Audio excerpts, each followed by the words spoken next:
జగిత్యాల జిల్లా కోడిమ్యాల మండలం నాచుపల్లి జేఎన్టీయూ కళాశాలలో ర్యాగింగ్ భూతం కరాల నృత్యం చేస్తోంది. ఇంటరాక్షన్ పేరుతో సీనియర్లు జూనియర్లను ర్యాగింగ్ చేసినట్లుగా తెలుస్తోంది. మానసికంగా వేధించారు అంటూ జూనియర్లు ఆవేదన వ్యక్తం చేశారు.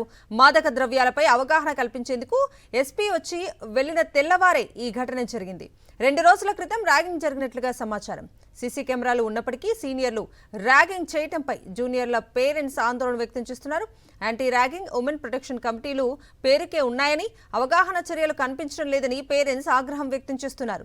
పోలీసులు, యాజమాన్యం కలిసి నిఘా కెమెరాలో భద్రతా వ్యవస్థను సమీక్షించాలి అంటున్నారు విద్యార్థుల తల్లిదండ్రులు. సీనియర్ విద్యార్థులు పరిస్థితిని అర్థం చేసుకుని తేలికగా తీసుకోకుండా ఇప్పటికైనా ర్యాగింగ్ ఆపాలని పోలీసులు హెచ్చరిస్తున్నారు.